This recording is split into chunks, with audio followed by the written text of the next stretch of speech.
Hi, welcome back to Cosmic and Body Horror. If you enjoy my content, please consider hitting the like button.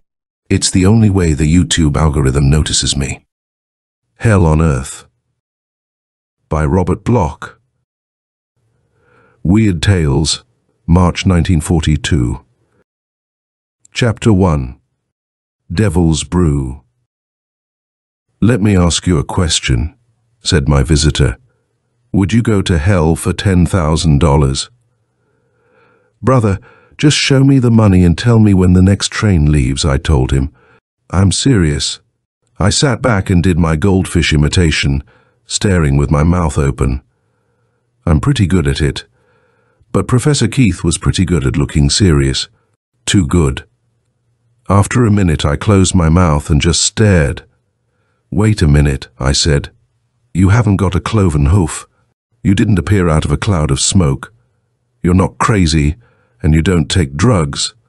You're Professor Phillips Keith, Associate Director of Rocklin Institute, and you're offering me $10,000 to go to hell."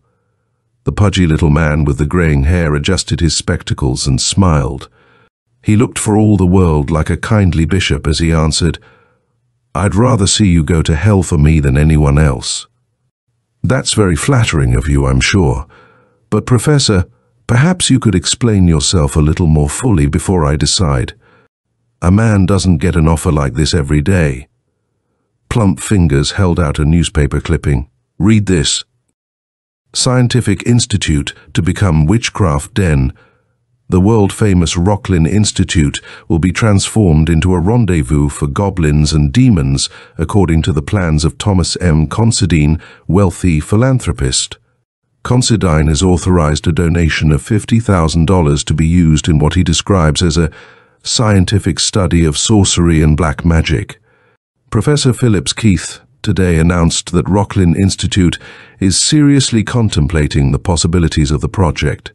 Scientific basis for ancient magic is by no means improbable, Keith declared, and such a study may yield valuable results. Vendors of black cats, dried toads, and love philtres might find it worth their while to apply at the Rocklin Institute in the near future. "Lousy piece of writing," I commented, handing the clipping back to Keith. "Now what's the real story?" Keith rose. "Why not come along with me and find out for yourself?" he asked. "Don't mind if I do." I grabbed my hat and followed Keith down to the waiting car. We weaved into traffic before I broke the silence again. "So it's no gag then," I mused. "Not just a publicity stunt. You're really going through with something like this?" The eyes behind the spectacles were penetrating in their grey intensity. "I've never been more serious about anything in my life," declared Keith. "It was I who badgered Thomas Considine into donating that money. For years it has been my ambition to conduct experiments along this line. Too bad the papers got hold of the story, but from now on there will be no publicity. No one must know that Rocklin Institute is attempting to raise the dead and conjure up demons in the heart of downtown New York. Now, if there is one thing I have learned in this vale of tears, it's this. You don't tell a man he's crazy when he has $50,000 to spend, particularly if he has just offered you 10,000 of that 50. So all I said was, "That's fine, but where do I fit into this picture?" Keith smiled as he swung the car towards a parking lot. "Simple. Your name was given to me as a writer of so-called horror fiction. As such, I expect you to be more or less conversant with demonology and witchcraft lore." "Right, but I certainly don't believe such bunk." "Exactly, that's my point. While you're in a position to understand what we're attempting, you still don't believe. In other words, you are an average, skeptical representative of John Public. That's why you were chosen to act as official eyewitness and historian of our endeavors. You know what's going on, but you don't believe in it. You will be shown. In other words, you're being hired as a witness." "You mean $10,000 for standing around and watching you play witch? 10 grand to see you ride a broomstick?" Keith laughed. "You're almost too skeptical. Come on. I think you need an immediate example." We entered the skyscraper, purred upwards in the private elevator, stepped briskly across the businesslike outer lobby of Rocklin Institute's spacious quarters on the penthouse floor. Keith led me along the hall to a door marked private. He pushed it open, beckoned. Usually I hate such doors. I hate the smugness of their curt warning. Private. But if ever a door deserved such a marking, this one did, for it barred madness. Black madness in a velvet-draped room, red madness in the flickering braziers winking demonic eyes from shadowy reaches. We stood in a dark chamber, hidden in the topmost recesses of a modern skyscraper, a dark chamber reeking of blood, musk, hashish, and the tomb. It was a room torn from the 15th century, a room torn from ancient dreams. True, the tables and shelvings were modern, but they groaned with the impedimenta of forgotten nightmares. I looked down at the first ledge beside me, and a casual glance convinced. A rack of test tubes reared from the surface, modern Pyrex but labelled with inscriptions old as wizardry. Bat's blood, mandrake root, deadly nightshade, mummy dust, corpse fat, and worse, much worse. There were shiny new refrigerators in one corner, but they bulged with unnameable carcasses. There were queerly bubbling vats near a small open fire. One long shelf held alchemic instruments. Jars of herbs stood amidst vials of powdered bones. The floor was crisscrossed with pentagrams and zodiacal designs drawn in blue chalk, phosphorescent paint, and some substance that yielded a dull, rusty red. One wall held books I didn't like. The light gleamed on musty tomes once hugged to the withered bosoms of witches, once grasped by the bony, trembling talons of long-dead necromancers. For just an instant I stood at Professor Keith's side as the iron door closed behind us. For just an instant, my eyes ran their spidery pattern across the red glare and black shadow of that room. And then something rose out of the farther gloom, something wheeled and scuttled from the darkness, something moved in shroud-white silence across the floor. I jumped 2 feet. "Meet Dr. Ross," said Keith. "Ulp," I commented. Dr. Ross's oval face moved toward me. A slim hand darted out. "Charmed," said Dr. Ross. "Ulp," I declared again. "Can't you say anything but ulp?" inquired Dr. Ross with some curiosity. "Well, you'd ulp, too, if you were dragged into a chamber of horrors and had a zombie come at you and the zombie turned out to be a pretty girl with," I stopped. But it had slipped out, and I wasn't too sorry, because Dr. Ross was a remarkably attractive young lady. Her blonde hair was not marred by any medical severity of coiffure, and her piquant features were very adequately rouged and decorated. Even the white surgical gown did not wholly conceal features which would make Will Hayes foam at the mouth if he saw her in a sweater. "Thank you," said Dr. Ross without embarrassment, "and welcome to Rocklin Institute. I presume you are interested in witchcraft." "If all witches are like you," I began, but Keith cut me off. "Lily Ross isn't Circe, you know," he remarked, but his eyes twinkled. "And you aren't being hired to pass out compliments. There's work to do. We've got a demon to raise this afternoon." Right then and there it stopped being funny. Here I was, yanked into a weird chamber atop a skyscraper, in the hands of 2 lunatics whose avowed purpose was to experiment in black magic, and ordered to stand by and watch them evoke a demon. It was confusing, to say the least. In my agitation, I stepped back a foot and bumped into something that clicked. I turned around, stared into the grinning visage of a dangling skeleton, and uttered my familiar, "Ulp." I got my voice back at once. "Now look here, are you really serious about all this?"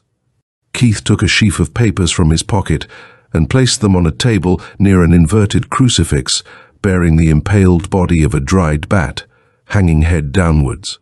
He produced a fountain pen, waved me over.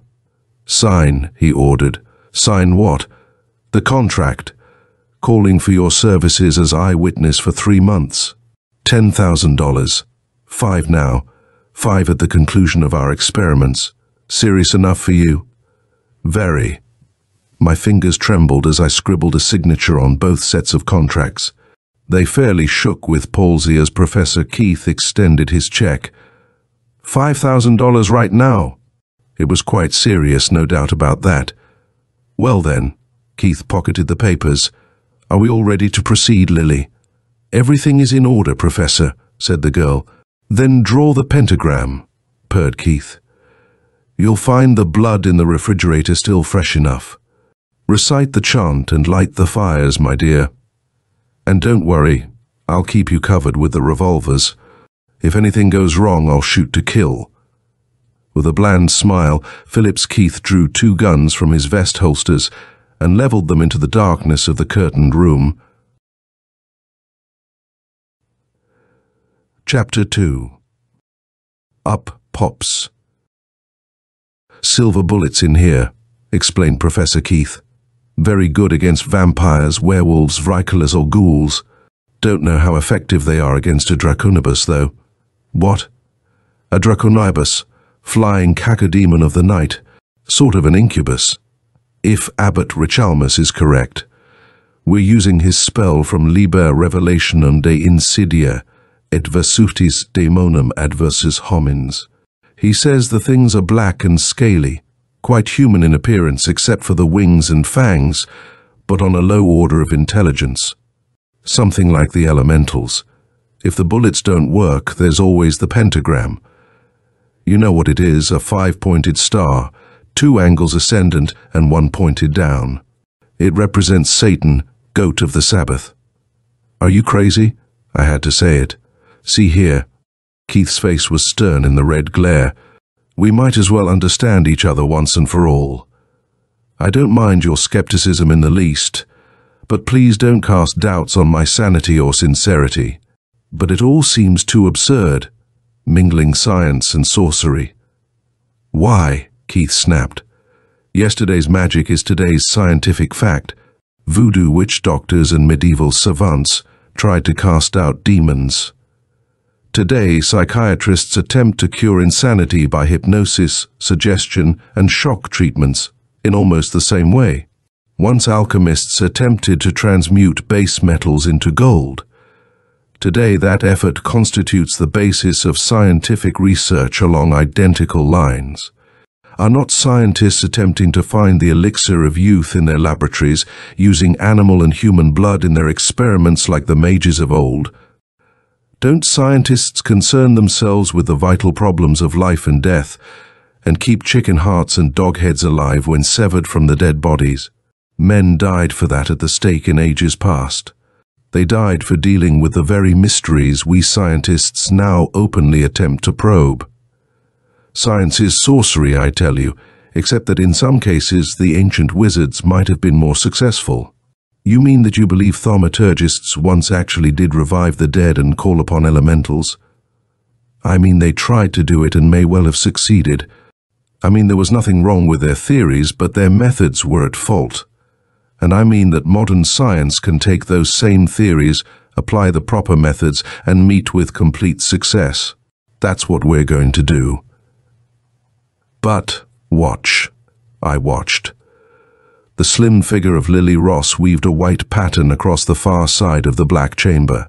Flame blossomed in her fingers as she bent over the braziers in the niches and rekindled their dying fires. From a pouch at her waist, she scattered fine dust upon the embers. The fires flared upward, not red now, but green and blue and purple. A kaleidoscope of diabolic luminance flooded the vast room. Red tongues rose from candle tips and lapped at the darkness. Thick, bloated candles, like the puffy fingers of a gigantically swollen corpse. Thick, bloated candles, fed by a slim white priestess. White witch. She stooped over and drew a silvery design upon the floor, and its 5 luminous points were bathed with a crimson fluid poured from a canister. Blood, whispered Keith. Type B blood. Type B. Naturally.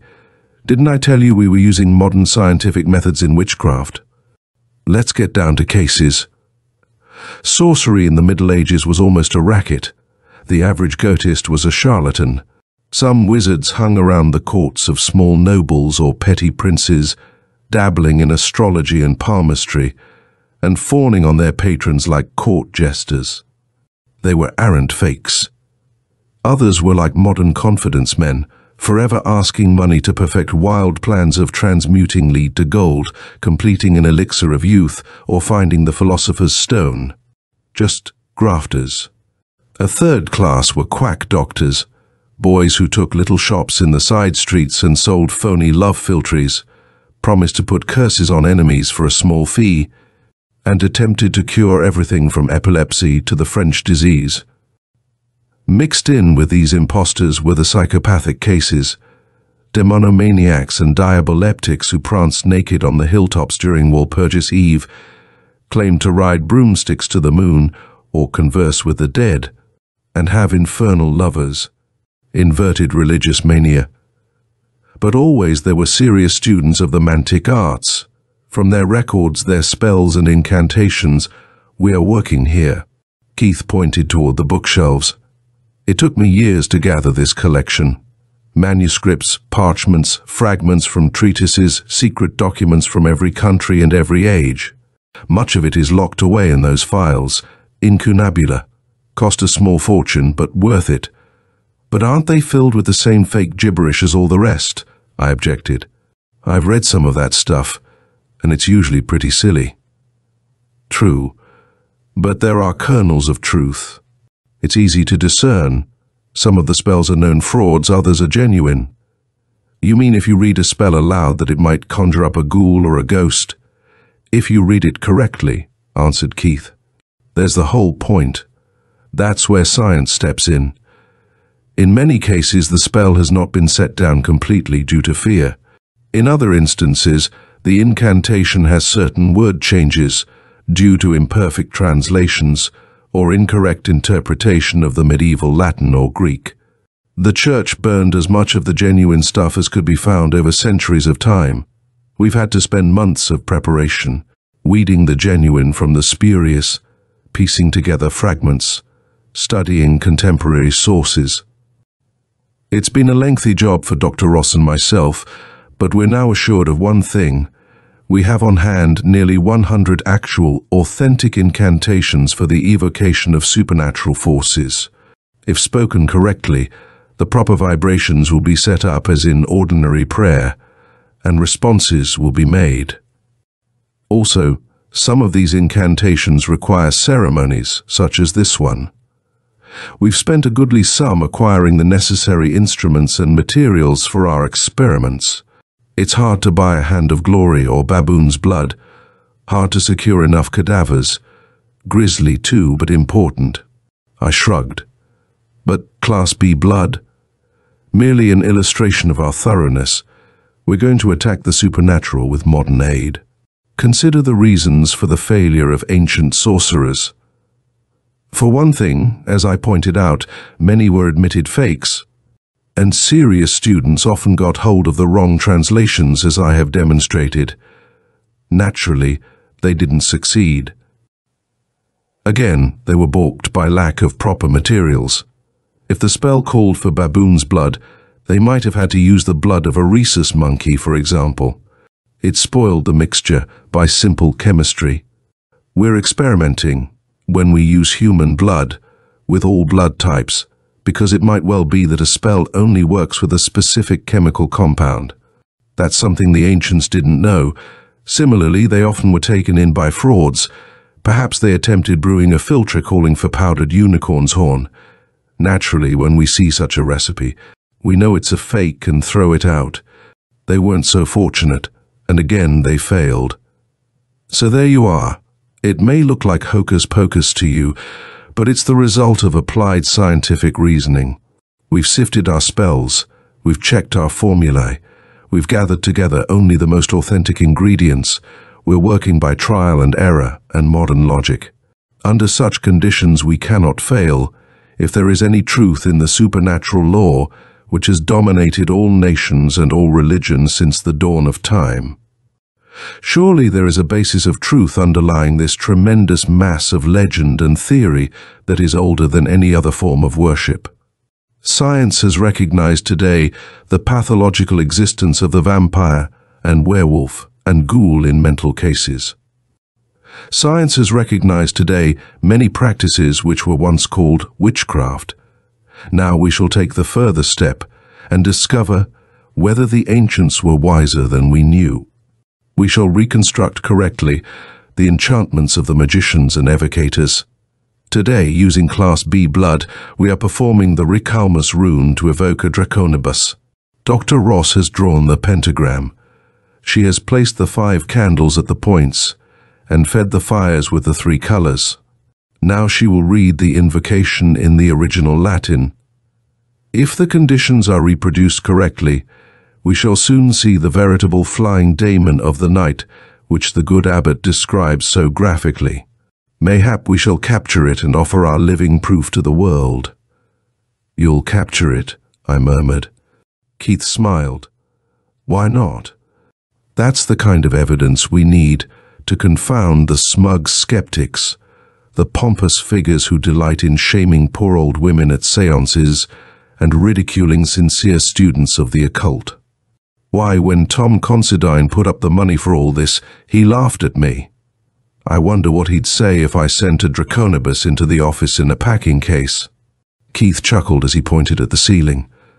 Of course, if the thing does appear and is dangerous, I've got the silver bullets to stop it. But I'd much prefer to take my apparitions alive. There's the scientific means. I followed his directing finger. Suspended by chains in the shadowy heights above was a square sheet of transparent glass. It hung directly over the spot where the pentagram gleamed upon the floor. Notice the lever at the door, Keith said. Turn that, and the glass cage drops down. Fits over whatever appears in the circle, fits like a cage. But your demon would surely break out of it at once, I said, half ashamed at even using the word. Not from that, Keith assured me. There are repelling crosses ground into the glass itself, including the crux encentor. Tubes of holy water in the paneling along the sides. Besides, it's the modern, unbreakable glass, for added precaution, and there's a little tubing at the top which extends inside. It admits air, and it can also admit enough monoxide to turn that glass cage into a lethal chamber within 30 seconds. So if anything appears, just you pull that lever. So there it was. I stood in the dark chamber as the White Witch wove her spell and heard the wizard instruct me on the fine art of demon catching. If it hadn't been for that $5,000 check in my pocket, I'd have quit there. Not because it was silly. Because it was serious. Too serious. Keith had spoken wildly, but he had spoken with conviction. He was Professor Phillips Keith, Associate Director of a recognized scientific institute. He was a known scholar and savant, not a crackpot eccentric. Lily Ross was nobody's fool, I felt, and she wasn't giggling behind her hand either. She was going about her preparations like a trained scientific assistant, or a witch.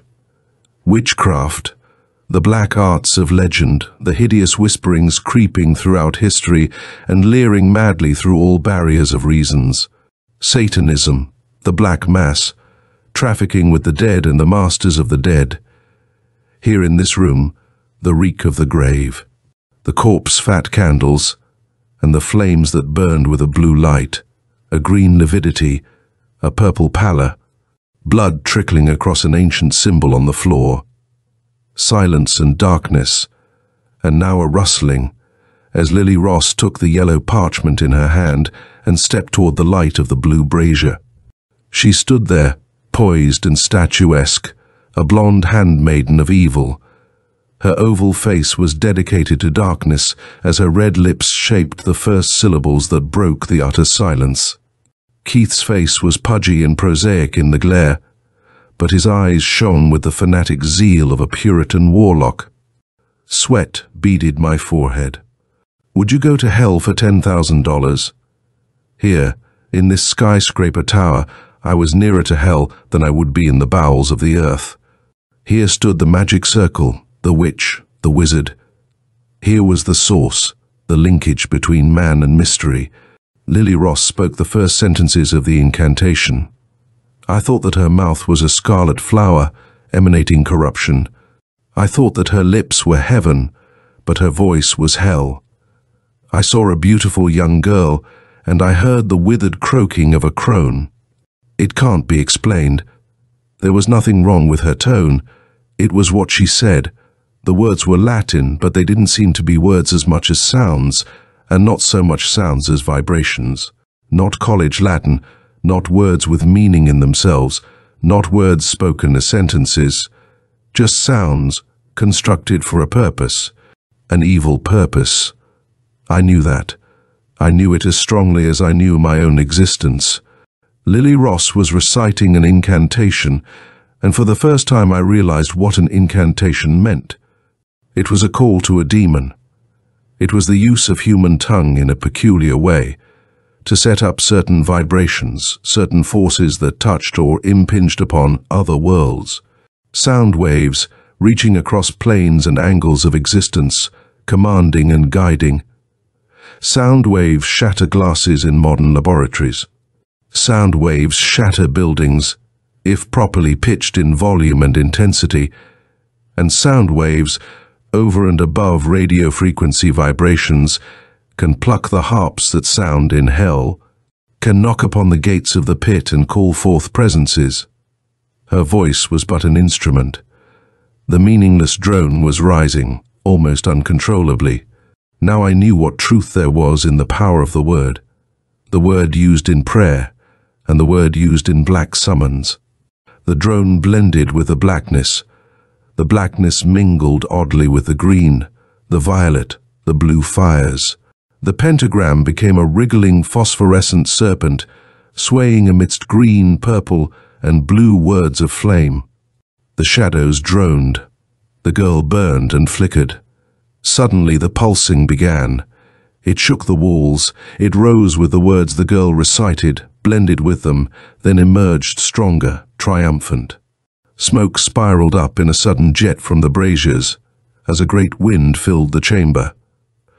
I shook before the icy blast that was not air, shook as though a dental drill buzzed through my nerves. I looked through water at a shimmering, slim figure, a slithering silver line on the floor, a wriggling spiral of colored fires, and then the light came up, the roar came up, the voice came up to a single sustained note. "Wake up!" Somebody was shaking me. It was Keith. Slowly the roaring died away. "You're out on your feet, man." I looked around. There was no shimmering, no wind, no noise. Lily Ross, a girl, not a witch, stood silent and dejected. Keith scowled at me. "We've failed."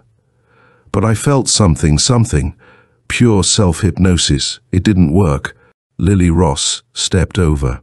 "Let me see this copy of the incantation," Keith demanded wearily. He took the paper from her hand. "Damnation." Lily's eyes widened to a deeper blue. "What's the matter?" "Matter? Here's a perfect example of what I was trying to explain. You've made a mistake here. This isn't the proper invocation at all. This isn't the Richalmus ritual. It's that other one almost like it, Gorgioso's invocation of the devil." "How did that happen?" asked the girl. "I could have sworn." "I'll do the swearing," snapped Keith. "You've recited the invocation of the devil by mistake. No wonder nothing happened." He turned to me but didn't say anything.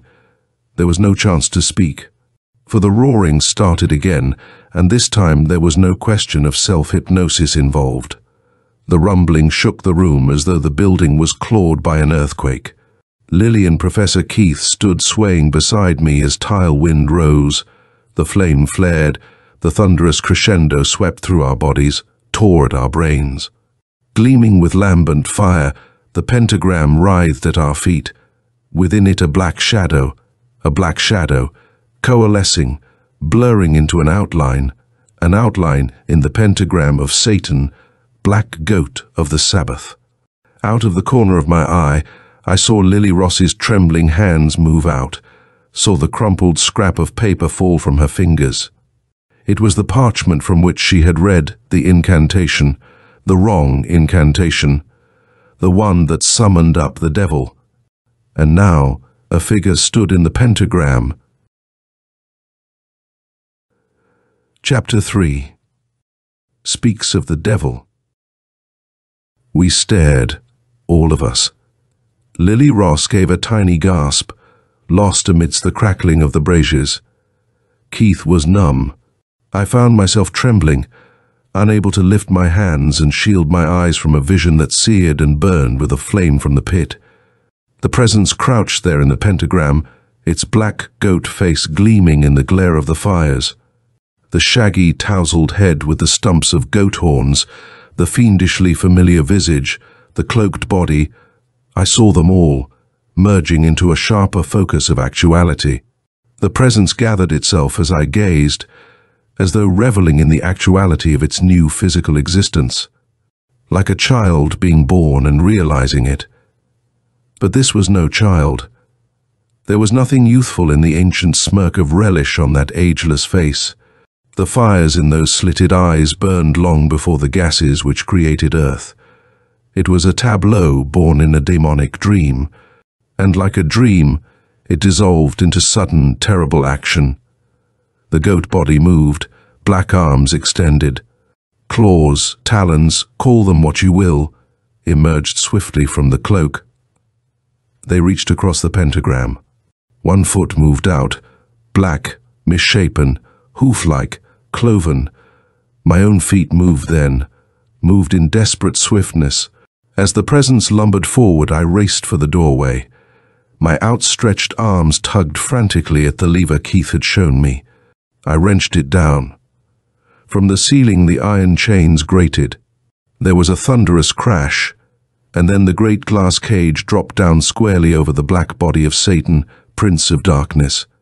The creature in the cage beat black claws against the glass and suddenly recoiled. Good Lord! These, the first words spoken, were Keith's contribution. They sounded most appropriate. I began to laugh. I couldn't help it. "What's that for?" Lily Ross whispered. "I was just thinking," I gasped weakly. I've matched wits against Satan himself, the arch-enemy. And won." Lily calmly reached out with one slim hand and slapped my face. Hard. I sobered. "Thanks," I whispered. I couldn't control it. "No hysteria," she said. "If you'd kept that up 1 minute more, I'd have started to scream myself." "It's too much. We've got Satan locked up in a skyscraper." "Are you still skeptical?" Keith asked. "Skeptics don't sweat," I answered, dabbing my forehead. "But if I'm not skeptical, I'm practical. What do we do now?" "Turn on the lights for one thing." Keith pressed the rheostat. The room blazed up into prosaic outline. Fluorescence turned the darkness to daylight, and we stood in the draped chamber, ordinary figures once more, in an ordinary room. Except for that glass cage, and the horror it held. It was bad enough in the firelight, but now the nightmare quality of our captive was accentuated tenfold. The black figure stood proudly in the center of the glass enclosure, stood proud as Lucifer. Unbidden, the three of us drew closer. Under the lights, I saw every detail. Too much detail. The monster was shaggy, a goat-headed Aegipan figure with human eyes and mouth. The skin was jet black but dull. I stared intently at one gnarled talon, horrified at its microscopic detail and the total absence of visible pores in the skin. Lily's blue eyes, Keith's grey ones, followed mine. "It's incredible," muttered the pudgy professor. Just like the mental image I'd formed, the beard, the mustache, the monocle, and the red skin. "Red skin?" I snapped. "It's black." "Scaly," insisted Lily. "No scales," I said. "What are you talking about? And what do you mean, monocle? Why, he's like a black goat." "Are you crazy?" Keith said. Why, anyone can see that he's a man in evening dress with a red face and a monocle. What about that forked tail? Asked Lily. That's the worst. No tail at all, I retorted. You two aren't seeing straight. Keith stepped back. Wait a minute, he protested. Let's consider this. He cocked his head my way. You claim you see a sort of black goat with human features wearing a cloak? I nodded. And you, Lily? A scaly creature with a forked tail, more like a grey lizard. And I see a red fiend in evening dress, Keith announced. Well, we're all correct. I don't get it. Don't you understand? No one really knows what the devil looks like. Each of us has his own mental picture, drawn from imaginative illustrations in books. Throughout known history, Satan has been pictured in several ways by his worshippers and enemies. To some, he appeared as the goat of the Sabbath, the primitive fiend of the Oriental nomads, the father of lies known to the Bible. To others, he is essentially the incarnation of the tempter, the serpent. To moderns, he is the red gentleman. We three each visualize him in our own way, and the focal thought of millions throughout the ages materializes him in whichever aspect seems most natural to the beholder. We're all looking at the same figure. We all see different concepts. What he really looks like we cannot say. He may be gas or light or simply a flame, but our thoughts give him the material body. You may be right, Lily hazarded. Why not? I don't want to blaspheme, but does anyone know what Christ really looked like? No. All we have to go by is the standard concept, which was invented by medieval painters. And yet, he is always pictured in one way, and we have come to think of him in that way. We couldn't see him in any other form. So it is with the enemy. That's all very interesting, I interrupted. But what do we do now? Phone for the papers. Are you joking? Do you know what happened if the world learned that we had him captive in this room? Can't you see the panic, the madness that would be loosed on earth? Besides, we must experiment. Yes, this is our opportunity. Providence must have guided us when we made that mistake. Are you sure it was Providence? Asked Lily quietly. This gift did not come from heaven. Don't quibble. My girl, just realize what we have here in our midst. Why, it's the greatest thing that's happened since the capture of Gargantua, the gorilla, I finished for him. But I didn't smile when I said it. Keith, this is dangerous. I don't like it. We've apparently got our visitor bottled up under glass, but if he ever gets loose, he won't get loose, Keith barked. Are you a coward, man? Can't you see that here, in this very room, we hold a proof of witchcraft, a proof of the supernatural, of evil? I agree with you about evil, I answered. And I'm afraid he who sups with the devil must have a long spoon. You talk like a priest, I finished again. And perhaps they are wiser than you scientists think.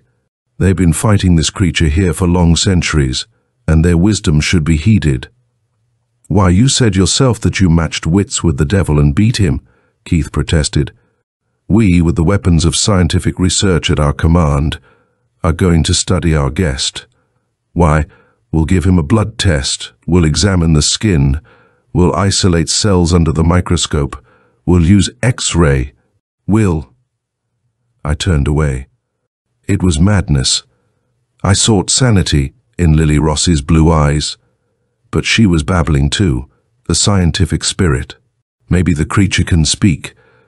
What about an intelligence test? We'll get our dope from the staff. Take pictures. You'd think it was some new sort of guinea pig. But I didn't. Not when I saw the black body crouching there, huddled up away from the cross-etched glass, but with flaming evil in its eyes. They had the devil in a cage and they wanted his fingerprints. Success, Keith trumpeted. Success beyond the wildest dreams of man.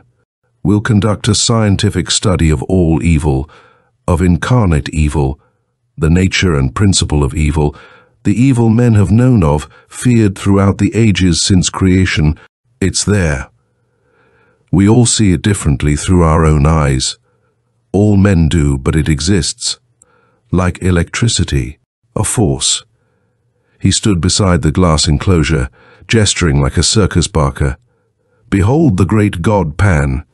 Yes, and behold the serpent, the tempter, the fallen angel. Behold Satan, Lucifer, Beelzebub, Azrael, Asmodeus, Samael, Zamiel, Prince of Darkness and Father of Lies.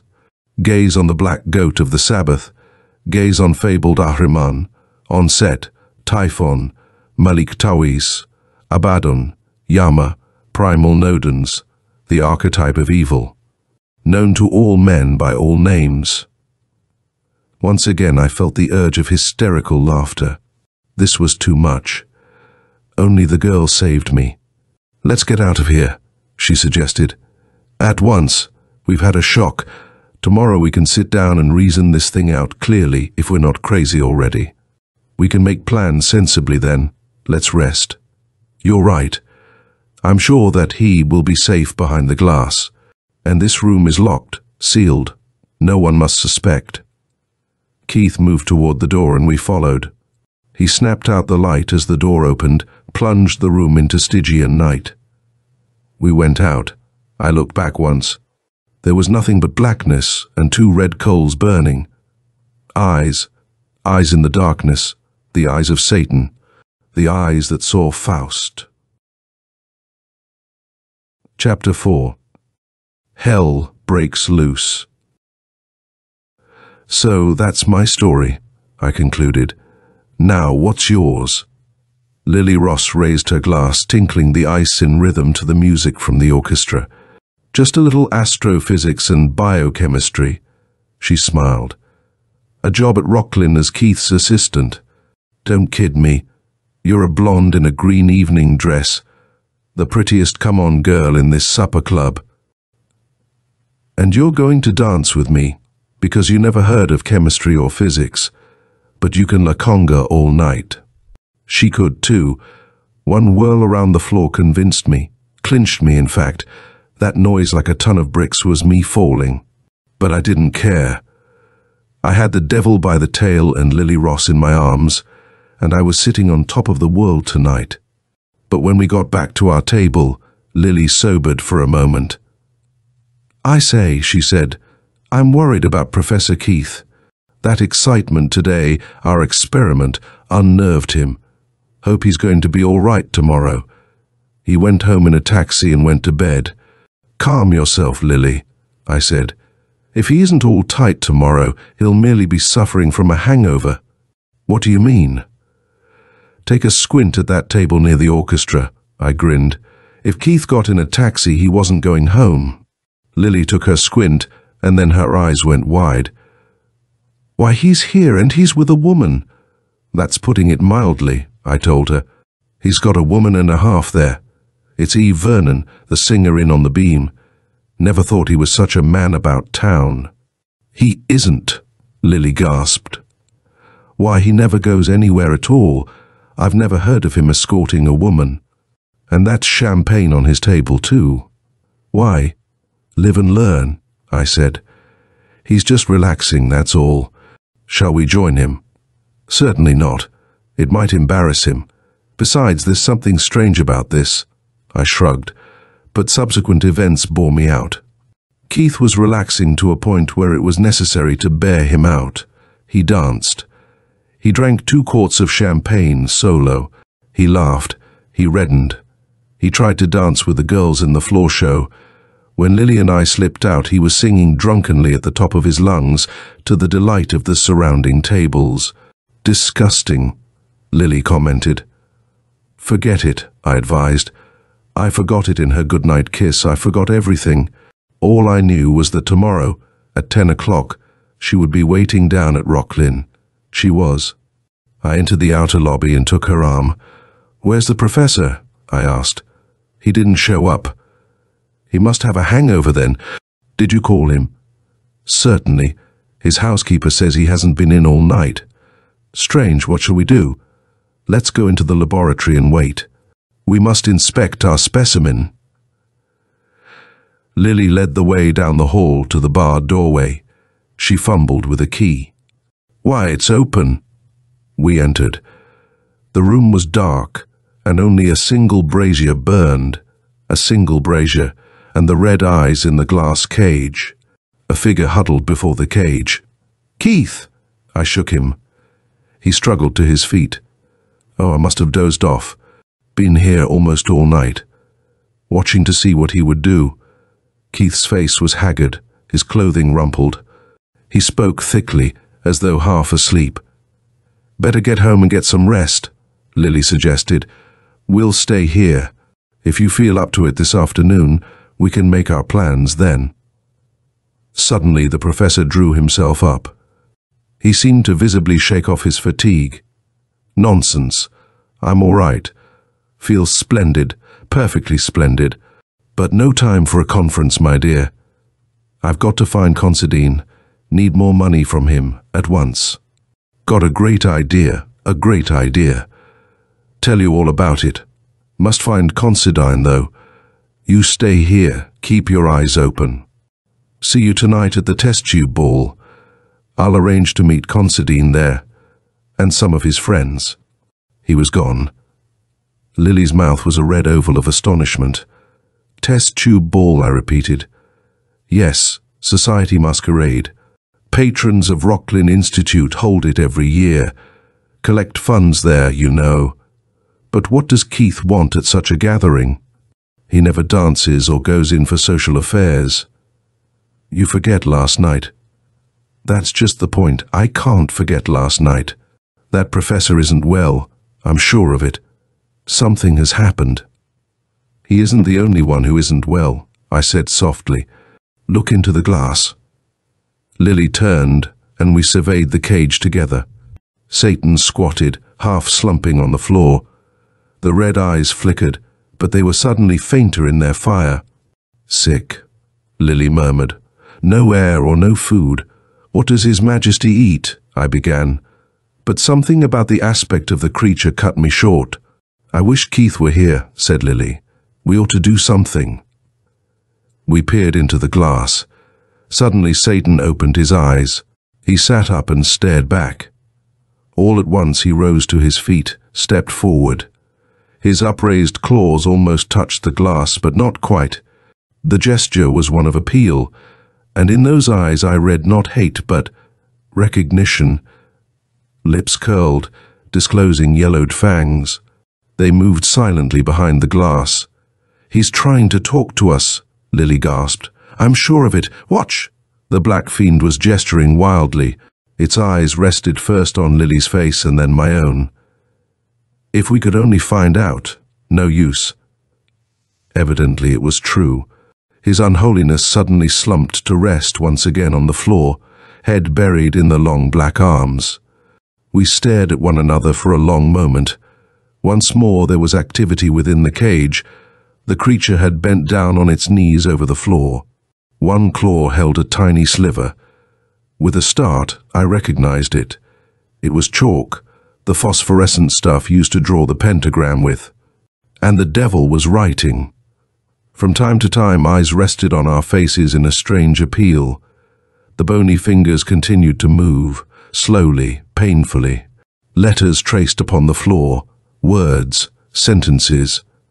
And then it was done. "Turn out the flame of the brazier," Lily whispered. "Then we can read it." I clicked it off, plunged the room into utter darkness. I advanced through that darkness to her side, stared into the dim glow on the floor. A glow that brightened. Letters, letters of fire, silver fire on the floor. I read the words. "Quickly. Stop him before it's too late. He got into me this morning and I know what he means to do." That's when I gasped. I gasped again at the sight of the two words beneath the message. They were a signature. "Phillips Keith," I read. Letters of silver fire in my brain. Lily was shaking at my side. I pulled her to her feet. "Come on," I said. "Where?" "After the professor, of course. We're going to the test tube ball." Chapter 5. The Devil Dances. The Lone Ranger never had a mission like mine. nor a costume like mine either. Lily's hunting outfit was more appropriate. We were out to get our man, if man he was. There was no dancing in mind for us tonight, not if what we suspected were true. It might have been cunning on the thing's part, the cunning of a fiend, but anything was possible in a world gone mad. We had the devil in a cage. Who in this room would believe that? Yet it was true, and these dancing, babbling digits of the 400 hadn't the faintest suspicion. I smiled grimly at the thought. Suppose his hellishness should walk suddenly into this very ballroom. I imagined the screaming, the dismay, the horror. They'd dance to a different tune if that happened. But it did. Lily and I stood by the door waiting. We'd been there for 10 minutes, ever since our arrival, eyes scanning the dancers for a glimpse of Keith. He was on his way, the housekeeper had said, when our frantic call had come through. He should be here now, any minute. So we stood there, and Satan walked in. It was Keith, of course, in a Mephistopheles disguise, red suit, false beard and moustache. But he'd added a grisly touch, red chalk on face and hands. His concept of Satan, I had never realized he was so tall and slender. He looked the part, looked it too well. We weren't the only ones to notice it. The orchestra had just finished a number, and the crowded hall was a perfect setting for his entrance. He came down 3 stairs, and all at once the conversation seemed to die away. Women stopped talking in mid-screech, and the fat paws of businessmen tightened about their cigars in astonishment as Phillips Keith walked into the room. My mind shuttled back in memory to a similar scene. Red Death. That was it, Lon Chaney as Red Death in The Phantom of the Opera. It terrified me as a child, and now my spine tingled anew. Phillips Keith as Satan, master of evil. What a disguise. Perfect. Even the clubfoot. I could have choked the thin matron who said that. She would have to call that to my attention. The tingling in my spine became a pulsation of dread. For Phillips Keith limped. Dropped something on his foot, Lily whispered. He must have clubfoot, or cloven hoof. The red figure of Mephistopheles stalked through the parted lane. Proudly he walked, despite the limp. Proud as Lucifer. I saw him beckon to a stout man in a pirate costume. Considine, said Lily dully. That's Thomas Considine. Keith said a few words. Considine appeared to be laughing, commenting on the disguise. He walked at the professor's side, then beckoned to a companion. The party moved toward a side door. At that moment, the orchestra struck up. Dancing started once more, conversation rose suddenly, and the red-clad Mephisto and his 2 companions disappeared from the floor. I grabbed Lily's wrist and jostled through the crowd. Hurry, I commanded. Something's up. We reached the door just as the red cloak whisked into the elevator. The door closed, the car moved down. Stairs. 3 flights down in nothing, flat. The red cloak flicked tantalizingly out of the lobby. We reached the street just as the black car rolled away. Heaven sent a taxi around the corner. I pushed Lily inside to nurse her black and blue wrist. Follow that car, I began. Then, to blazes with that. Just take us to Rocklin Foundation. I know where they're going. Lily knew too. We didn't say anything, just stared at each other, and I'm afraid my eyes were as frightened as hers. Hurtling down the black, gaping mouths of midnight streets, riding the wind behind the red cloak of Satan, this wasn't New York, but ancient Prague. Then, climbing the dark tower of the skyscraper, up toward the hidden chamber, this wasn't the 20th century, but a scene set in medieval nightmare. As we paused before the door marked private, we heard a voice. It too was filtered through a black dream. Keith's voice, partly. I don't like to admit that it was only partly Keith's voice, but what else can one say? It was a voice corning from his throat, using his larynx, but there was a deep, burring overtone that was altogether unnatural in any human throat. It might have been imagination. As we stood before that door, I hoped it was imagination. Maybe Keith had a cold. That's why he sounded that way. But cold or no cold, I couldn't help hearing what he said. That was by far the worst of all. Whispering huskily from that black room, "So now you see what I have accomplished, gentlemen. You, Considine, and you, Mr. Wintergreen, can no longer doubt the evidence of your own senses." "But it's monstrous," Considine boomed. "The devil in a cage. Monstrous, you say? Glorious. Don't you see the possibilities here?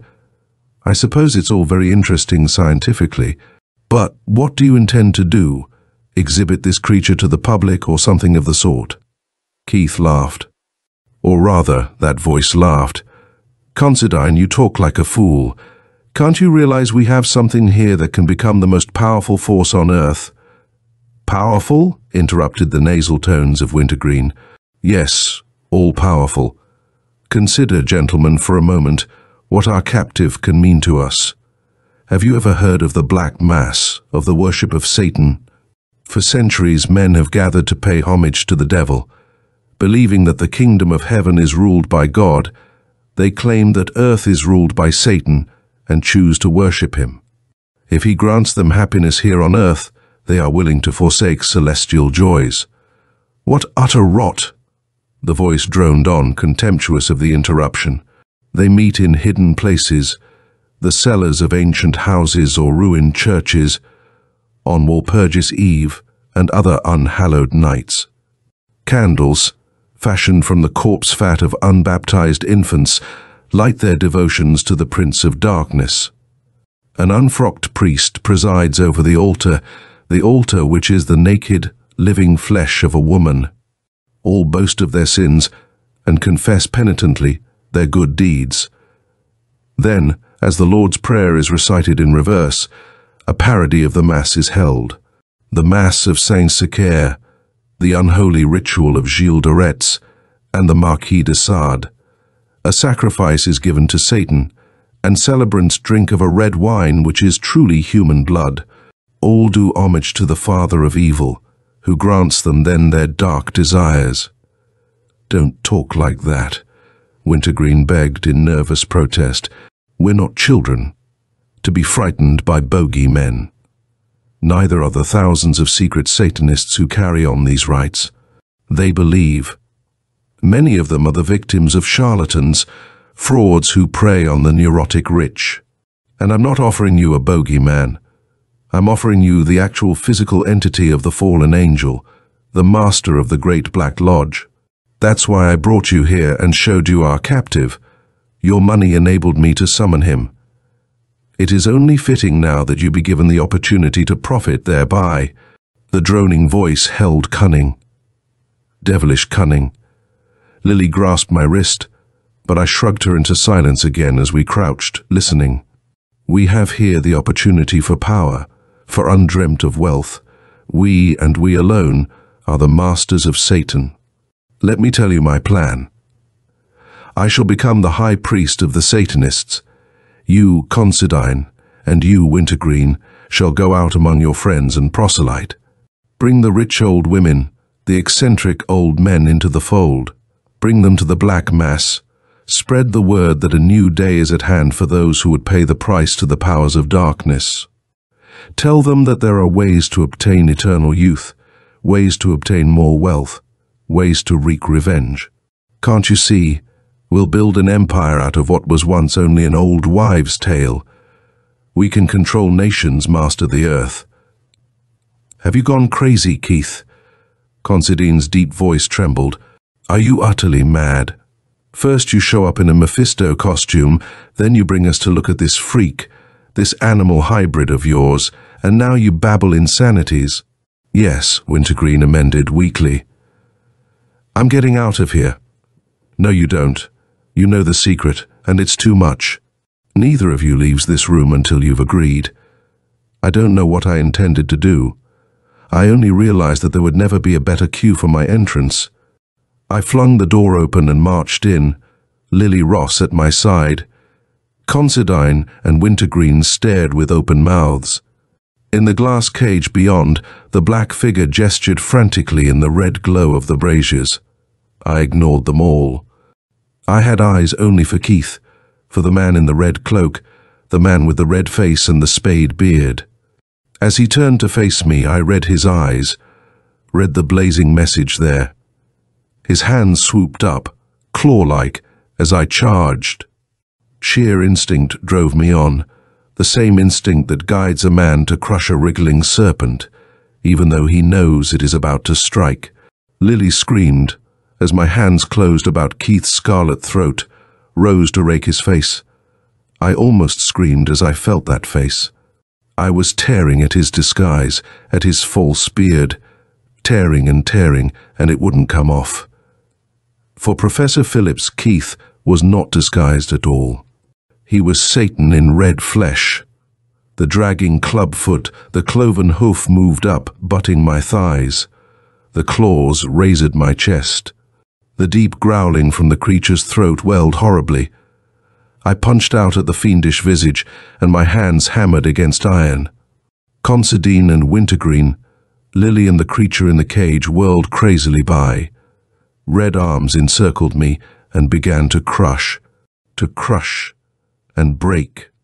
Pudgy little arms bent me back until I felt my spine bending like a white-hot wire of pain.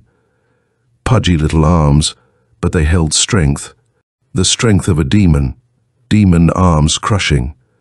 Demon breath searing my face. Demon face glaring into my own.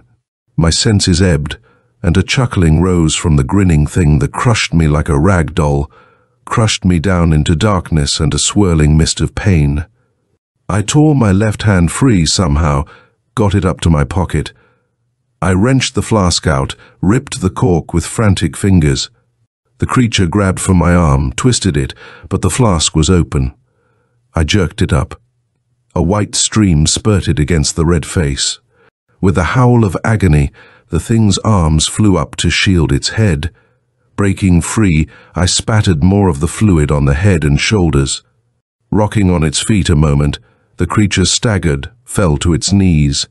A hideous stench arose. Smoke seemed to pour from the redskin. As the thing fell, I was upon it. I tore the hands from the ravaged face, for there was no strength in those red talons now. I jammed the flask up against the pain-contorted mouth, tilted it. The liquid gushed forth, gurgled down the crimson maw. In a moment it was over. I rose and faced the three at my side. Lily sobbed. I thought it would kill you," she gasped, "until you threw the acid in its face." "Acid," I echoed. "Acid, hell, that was holy water." Chapter 6. Getting behind Satan. Yes, the holy water did the trick. It was Professor Phillips Keith who spoke weakly, through ashen lips, but spoke, and in a voice unmistakably his own. Considine and Wintergreen knelt at his side, propping up his grey head. It had taken 10 minutes to bring him around. At first we had thought the red thing dead, and it was Lily who noticed the change, and pointed it out with a murmur of astonishment. The redness of the skin faded out, slowly. The contours of the body altered subtly, almost before our eyes. It was like the Jekyll-Hyde transformation accomplished by a movie camera, but the reality was ghastly. When we saw Professor Phillips Keith lying on the floor in an incongruous red cloak, when we saw his eyelids flutter weakly, some measure of composure returned. By the time the familiar, "What happened?" came faintly from his lips, we were prepared to answer. I told him the story. "Yes, it was the holy water, all right," he repeated. "Pure inspiration on your part to think of it." "Pure desperation," I corrected. "I must have been pretty bad." "You were evil," Lily interjected slowly. "Utterly evil." "But what does it all mean?" Considine asked. "It means that I was possessed of the devil. Do you really believe?" "You saw me," Keith continued. It was a clear case of what the ancients called demoniac possession. From Bible times down, literature and history are filled with recorded instances of men and women who were possessed. Such a condition overtook me. I don't know how it started. When we evoked that thing in the cage, I suppose. The shock of our success weakened my mental resistance. The barriers went down in a wave of enthusiasm. You remember my harangue before the glass, don't you? Keith turned to me. I nodded. That night I came back. I wanted another look at our captive. I got it. Guess I got too much. The creature hypnotized me. I didn't know. I looked at it, and I became elated. I felt exhilarated, half intoxicated, what religious maniacs describe, and what the old priests of Pan used to call ecstasy. That was it. You and Lily saw the effect it had on me. I went out that night, can't even remember how. Another will than my own seemed to command me, drive me. Working through my senses, the creature broke down my volition. Satan knows the flesh. After that night I came back. I came back at dawn under a compulsion born of intoxication and the inner urge upon me. I came back to stare at the creature in the cage, stare at the red eyes in the darkness which glistened like two distant whirling worlds of evil. Two distant worlds that came closer, merged and blended with our own world, blended with my own brain. You and Lily found me asleep beside the cage this morning. The change had occurred. I don't remember much of today. It must have worked very fast. I have only two distinct memories. One, of looking into a mirror late this afternoon and seeing my skin assume a reddish tint, as though I had been deeply sunburned. The other memory is vaguer still. It concerns writing something with a piece of chalk in a dream. I told Keith about our experience with the strangely cowed creature in the cage. Part of me must have entered into it when it took my body, he said gravely. His face clouded again in recollection. My body. By nightfall it wasn't my body anymore. The leg dragged. I seemed to know what was happening, but I didn't care. I had this ecstasy, this force driving me. I went to the ball, and you know the rest. There was silence. Somehow Considine's muttered, "Incredible," sounded mawkish and inappropriate. "Professor, you should get some rest," said Lily. "The shock, I think it would be best if you spent a few days in the hospital until—" a white hand waved. "I can't, my dear. I can't. Don't you see? We have him to deal with." The hand leveled toward the glass cage. Our eyes followed. The slumping figure behind the glass was gone. In its place once more was Satan, Lord of the Sabbath, black, erect, and menacing, with the yellow, rotted fangs sneering in malignant fury. There was no mistaking the hate, the thwarted desire in those burning eyes. Considine and Wintergreen saw it for the first time. They breathed through their mouths hoarsely. Yes, Satan was back. Satan waited again, waited to spring. "We thought we had him trapped, but you see, we haven't," Keith whispered. "He has found the way to get out. He can take possession of the human body and walk the earth as a man. For a day or so, anyway. Then the human body changes, and the man becomes outwardly, as well as inwardly, the image of evil. We must get rid of him once and for all. We must. Take it easy," I said.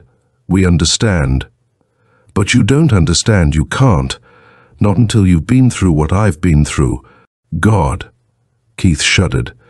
"I'll never rest until we've found a way to send him back to hell. You'll rest. Lily and I will get to work, I promise you." The girl nodded agreement. "Send him back," Keith whispered. "You can't kill him. There is no way. Send him back before." The grey head slumped. "He's passed out," Wintergreen said. "Good. Phone for an ambulance. We'll carry him out to the lobby. Say it's collapse from overwork or something. Our word is good. He needs hospital attention." We carried Keith out, carried the plan out. Lily and I faced the two industrialists. Not a word of this now to anyone, I cautioned. We alone share the secret. We alone must solve it. Keith was right. We must find a way to send this creature back. I still can't believe it, Wintergreen said. Considine scowled in perplexity. Neither do I, but I can feel it all right. I don't pretend to understand all you've told me, but I know that you're right. It's a mistake to pry into these things. Send that thing back to wherever it came from. Use any method you want, and charge the bill to me. You'll keep silence, I reiterated. We will. Considine walked heavily toward the door. Suddenly the big man turned. His beefy face worked with unwanted emotion. And may God help you in the task, he said softly. The two went out. I faced Lily. There's a job to do, I said grimly. Are you game? You know I am. After what happened to Keith, I'm almost afraid to let you help, I murmured. You'll have to. I'm the only one who knows the formulae. We'll be playing with fire, I persisted. Hellfire, added the girl, but we won't be burned. Chapter 7. Devil May Care. Any luck? I asked dully. No, sighed the girl. She rose from the desk, one slim hand brushing back the golden cascade of her hair. I'm afraid it's no use. There are no formulae here to get rid of him. But there has to be one, I insisted. There must be a way to send him back, not by incantation. Her hopeless glance met mine, melted. For a moment we stood together, then turned, by common impulse, to the glass cage in the center of the room. Black, brooding, baleful, the goat of the Sabbath crouched on the floor. The leering, beady eyes rested scornfully on our own. Yellowed fangs menaced in a derisive grin. Lily shivered. Can he hear us? She asked. It doesn't matter. He knows. He's waiting too. That's what I'm afraid of. Darling, we can't go on like this forever. It's been 2 days already. We can't keep on hiding it always, and if anyone should suspect, there must be a way out. I scowled, my eyes restlessly searching the room. Wait a minute. I've got it. What? Didn't Professor Keith say something about tubing in the glass cage? Something about lethal gas. You're right. Lily's smile became animated. That tank over there under the table, it's got the tubing attached. We just plug into the panel at the side, and the gas is released. Hand pump. Come on, I'll show you. We did the job. It wasn't easy to brave the ghoulish stare of the creature in the cage, as my hands fumbled with the nozzle of the hose and screwed it into place. It was easier to feel the reassuring firmness of the efficient hand pump handle once things were in readiness. I hope it works, Lily whispered. It must work. We have to kill this thing somehow, I answered. Here goes. I pumped. There was a hissing. The inflated tube writhed like a serpent. I watched the nozzle in the panel. A cloudy vapor poured into the glass enclosure. I pumped harder as the black figure vanished suddenly in a whirl of poisonous fog. It's working, exclaimed the girl. Keep it up. Nothing can survive this stuff. Billows of whitish smoke writhed in miniature inferno behind the glass. Inferno for a demon. The pump sighed emptily. Together we advanced toward the clouded glass pane. See anything? I asked. No, not yet. Lily pressed her forehead against the glass of the cage, wrinkled it in straining scrutiny. No, wait a minute. The smoke is clearing. Clearing. There's nowhere for it to go. But it is, and it was. Even as we watched, the white vapor thinned into spirals, shreds, cumuli. Behind it crouched the black, goatish body. Crouched, not slumped. Satan was alive, and yet the gases cleared because he was inhaling them. Good Lord, he's absorbing the stuff into his system. He breathes poison, I murmured. Malignant, triumphant, the black goat pranced. Its eyes shone with evil merriment, with a sort of added animation.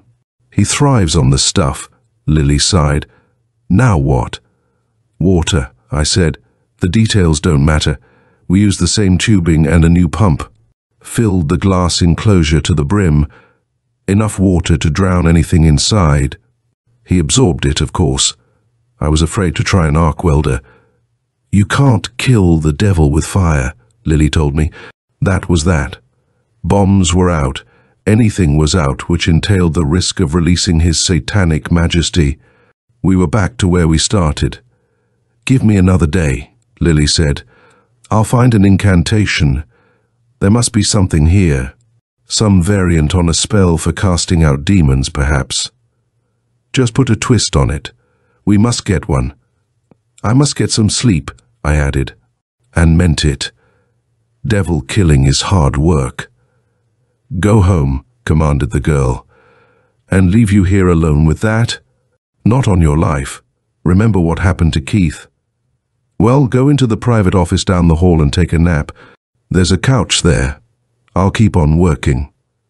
I don't know, I said slowly. I'll be all right. I won't even look at our friend here. Besides, you know what Keith said. He was almost out on his feet. His mental barriers were down. I'm no pushover. Go ahead now. Run along and get your rest. I'll promise to get out of here in an hour or so. Promise me that. Of course, darling. And you won't look at him. Not when I can look at you. She stood very close. I put my arms around her, held her. Over my shoulder the fiend grinned, but her smile warmed.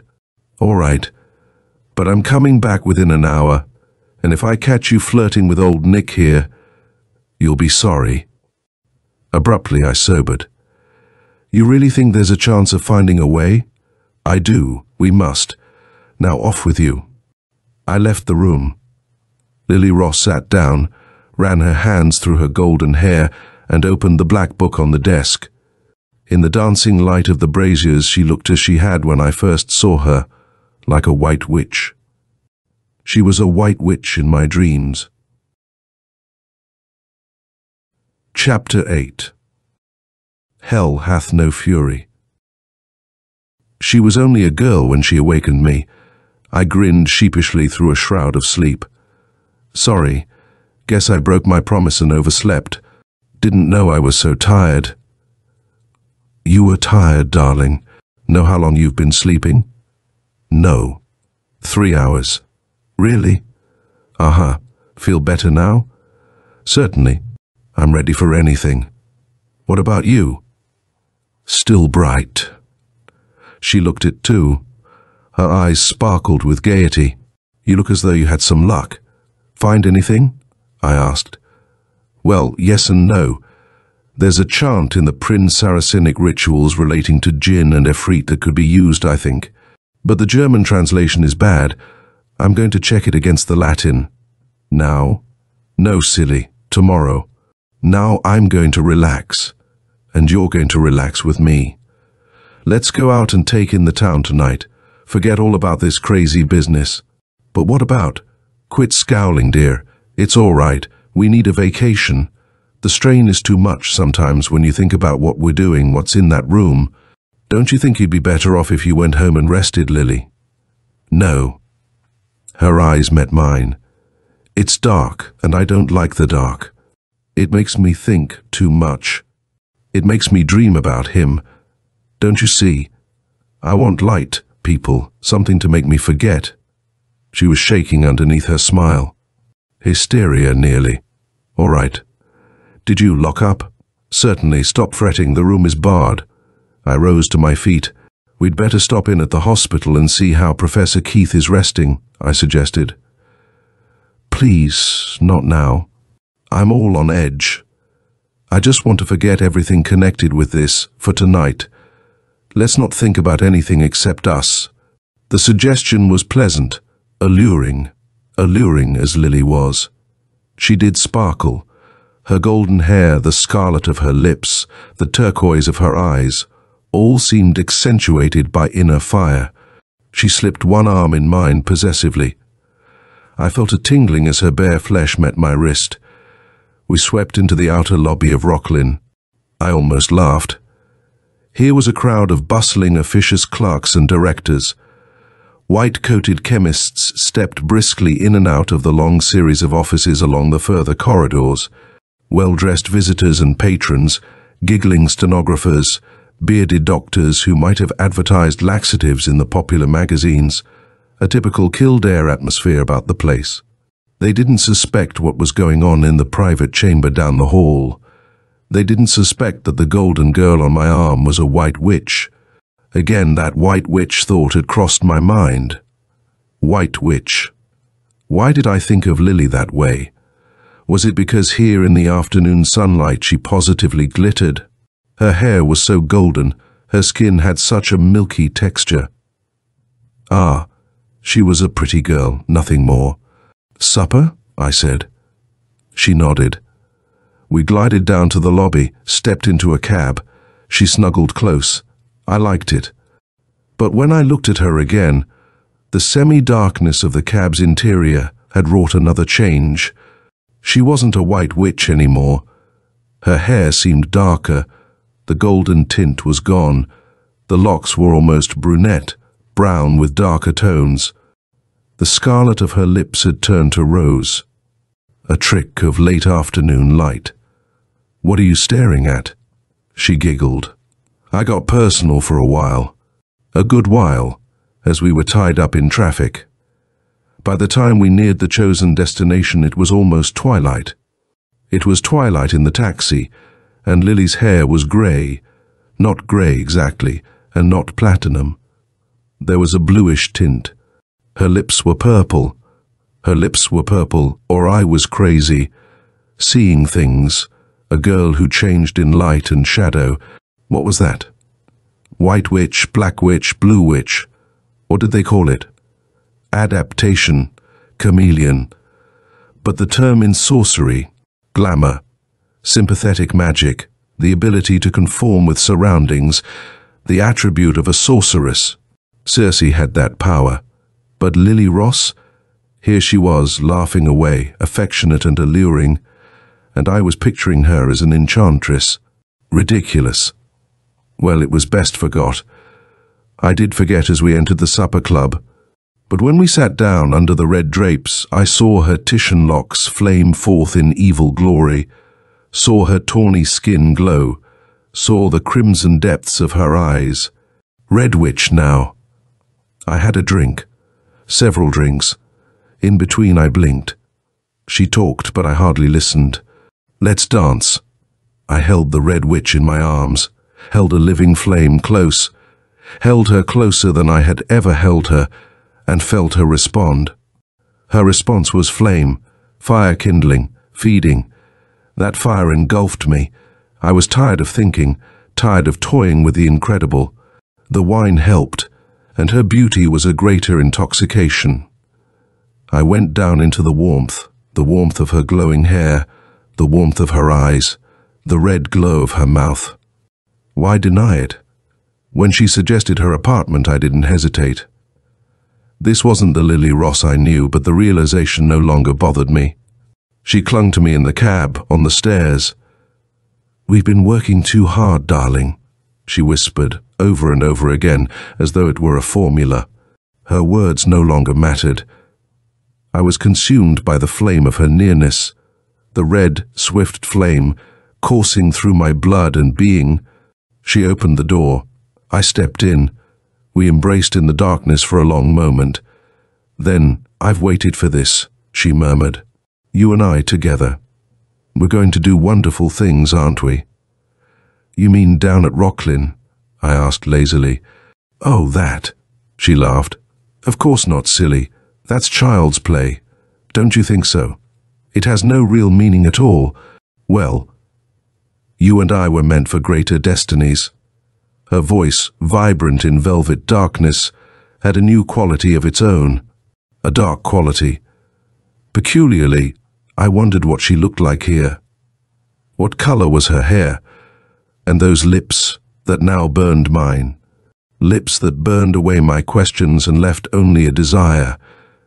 "Greater destinies," she whispered. "You've the brains. I have the beauty." You know, I've never felt this way before. Today I saw the futility of it, cooped up in a stuffy little laboratory when we might be playing for bigger stakes. Did you ever have a woman make love to you with lips and arms while she talked like a bank director? It's an unnerving experience. Yes, we'll go a long way together. Keith's out of it, of course. We have the power now. The power to learn. The power to command. With those spells and incantations, there are no heights we cannot achieve. I could be a queen. Well, it was enough. Lips or no lips. I knew. The shudder that ran through me could not be repressed.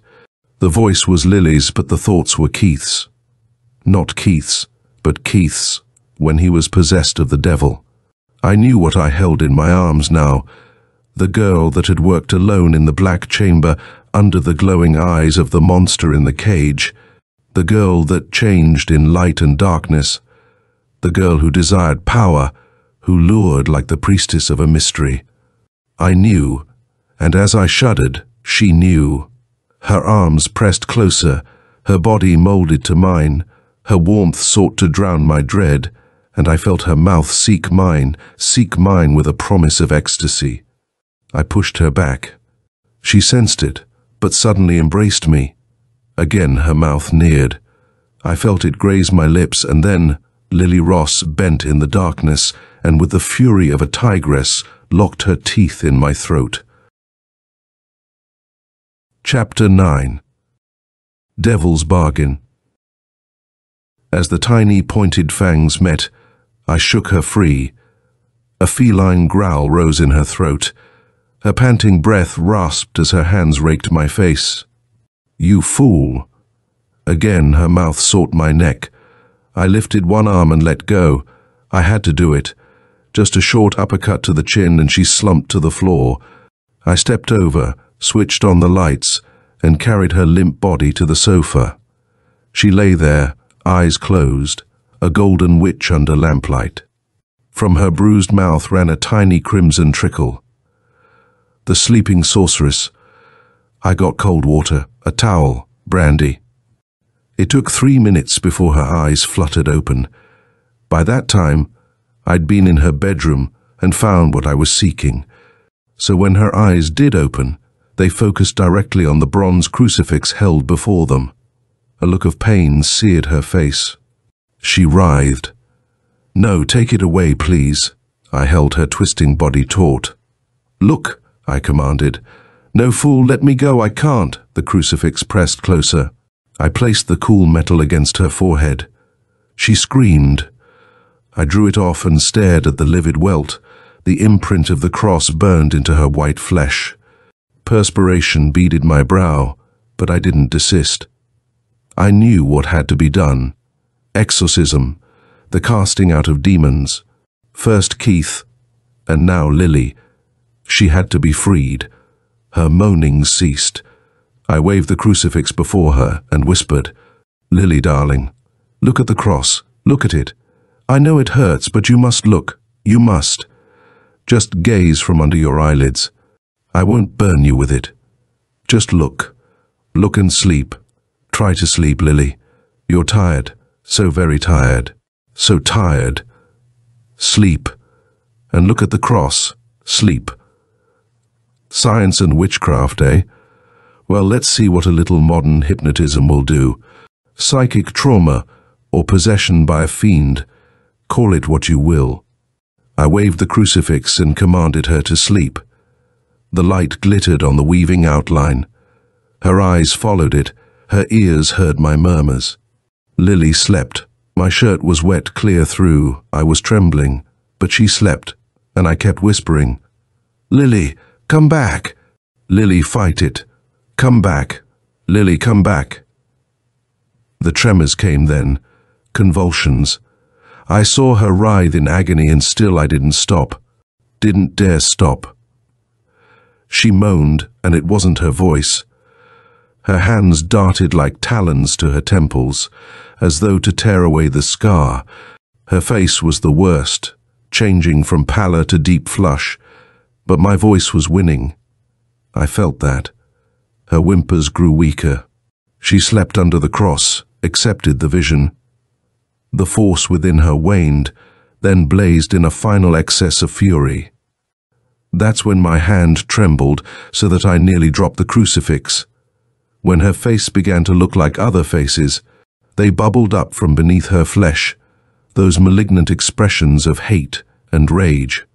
The expressions seen on the faces of the schizophrenic, the demented, the faces of madness, and what was madness in olden days but demoniac possession.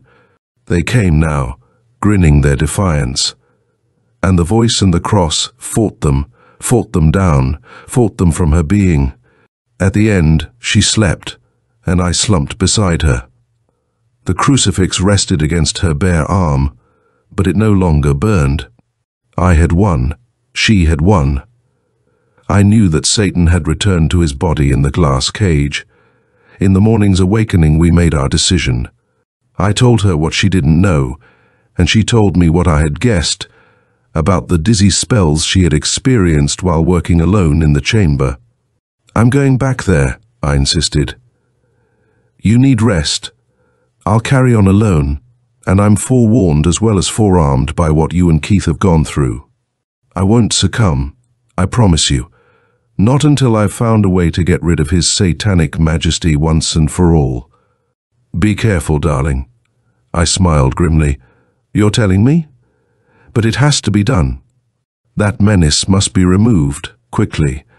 If you or Keith had been allowed to continue, it might spread like a plague.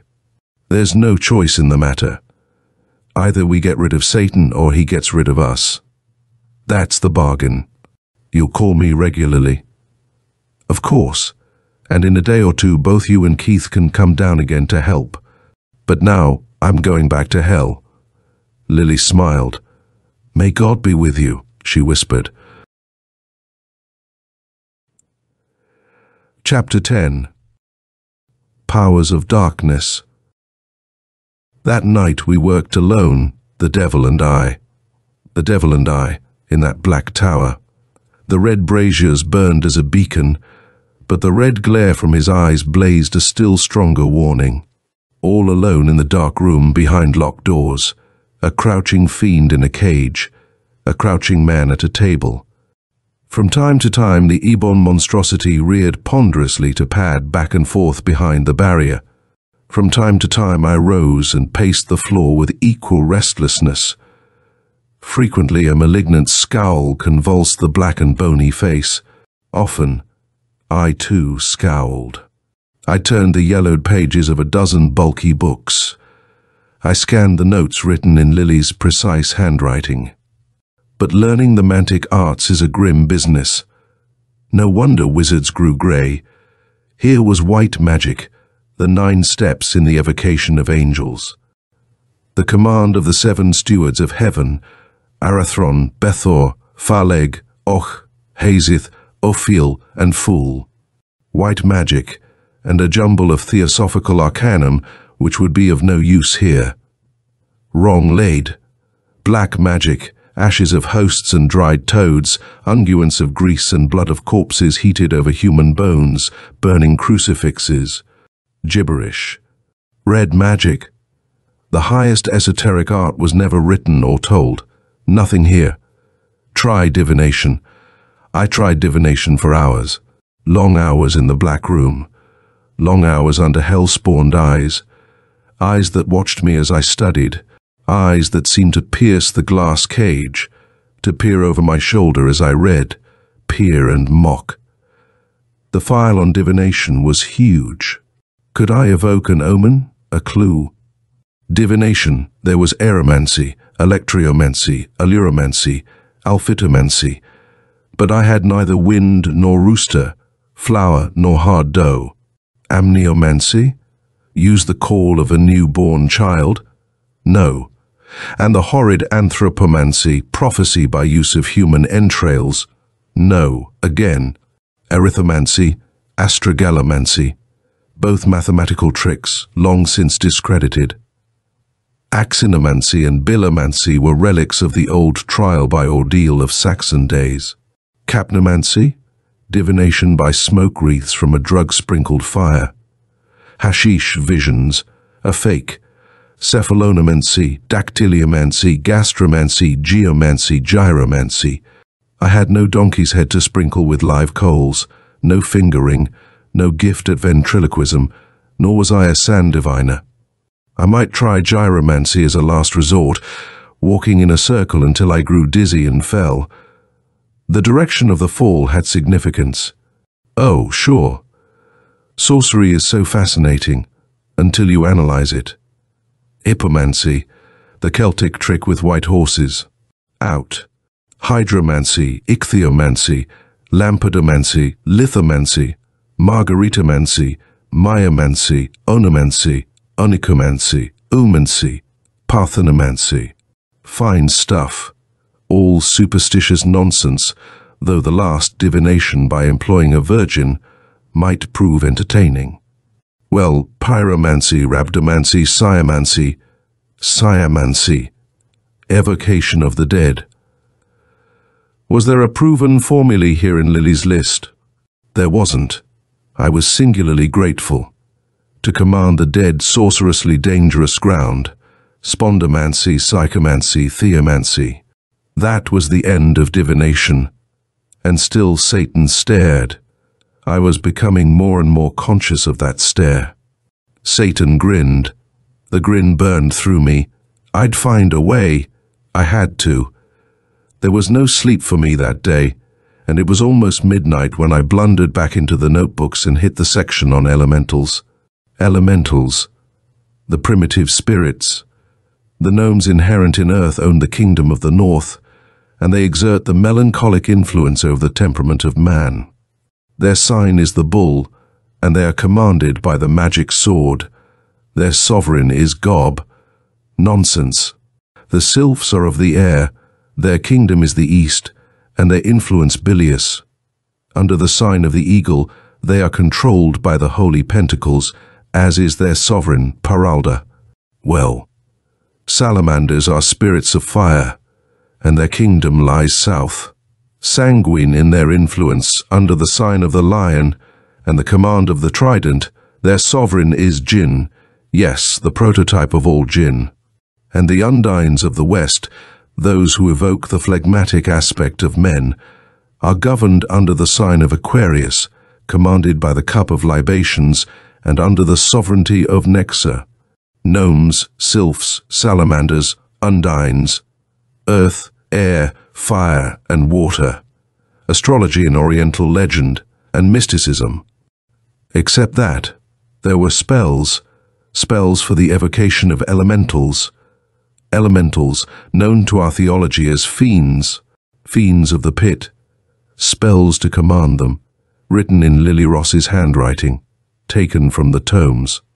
Precise directions for mixing incense, and drawing figures, and reciting commands.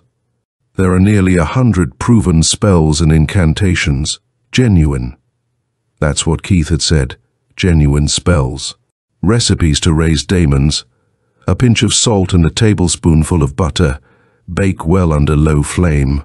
Not exactly. These recipes might affect the stomach, but only with the nausea of dread. A pinch of ground bone and a cup of blood. Place under the fires of hell. I was light-headed. Light-headed enough to try. After all, I had to experiment, didn't I? Find a way to evoke, familiarize myself with rituals. Why shouldn't I take this perfectly absurd routine about the gnomes, for instance, and see what happened? Lily's marginal note said, sword in cupboard, lower shelf. Important, use no other. Steel sword. Steel alone guards and commands gnomes. I had the silly-looking old blade in my hand before I knew what I was doing. I had the blue chalk, too, as directed, and I was kneeling down facing north.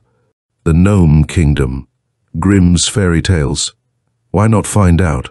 Draw the mathematical design, as directed. Draw the sign of the bull, the peculiarly Egyptian sign, so indicative of ancient stylization, the bull of APIs, of astrology, of ancient days. A blue bull, make it big. The gnome materializes on that sign and cannot leave it until you command. Draw it big and play safe. Play safe? With this nonsense. But there was a black bulk in a glass cage grinning out at me, and this wasn't nonsense. I waved the sword. I realized what a ridiculous figure I cut in that dark room, waving a magic sword before a lot of chalk drawings scribbled schoolboy fashion on the floor. But there was nobody to watch me, except the glaring eyes of Satan in his prison. Slowly I mumbled the incantation. Lily had accented it and phoneticized carefully. No mistakes. Now to recite it aloud. The sword pointed north, thus. My feet touched the tip of the outer blue circle. At the syllable breaks I must point the sword at the horns of the bull. Synchronize. So. Oh, gob, I began. It sounded foolish, self-conscious, Grimm's fairy tales, but I persisted.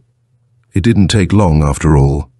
No, it didn't take long before I felt the cold wind strike my face, felt the sword tingle in my hand as I pointed, felt an electric surge sweep up my arm, heard the syllables blaze out, saw the flame of the braziers bend before the words, and then, in the sign of the bull, the tiny, crouching figure. It coiled into shape, into substance, the little swarthy creature with the mouse-like face, the rodent body, and the beady, glittering eyes. Standing there, bowing, the gnome, grim fairy tales, the gnome, the little man who was there, the little man that hid in the woods, the little dwarf man who tempted maidens in the forest, the little man who guarded the mines and the gold of earth, the little man who haunted the dark mountain tops of the north countries and dug the burrows beneath the hills, one of the ancient Pictish Celtic little people, the tiny race of troglodytes that lived on earth before men came, retreated to the dark depths like the serpent. The figure known to all legends and all times, the dwarf, the troll, the kobold, the brownie, the leprechaun, master. Oh, that piping little voice, that shocking, detestable little voice, so hateful in its reality, and it was real. I dropped the sword. Then I picked it up. This was the sword of command. Of command. The thought hit me then. I could command. I could command this creature out of myth, command it to do anything I desired. Anything. To kill. To burrow under a building and send it toppling to ruins as he and his fellows toiled like rats, the way they used to burrow under castles in ancient legend. Like a warlock, I could send it on errands of death. It was my servant, my familiar now. I could have it and its fellows. Yes, thousands of them, merely by command. Command with the steel of the sword. The thought burned. Burned like Satan's eyes. Burned like fire. Fire. The salamander. I won't describe the next hour. The wave of elation that swept over me is too much a part of hysteria. I drew the lion, kindled the flame, waved the trident. The yellow blaze revealed the lizard figure that grew out of flame, absorbed it.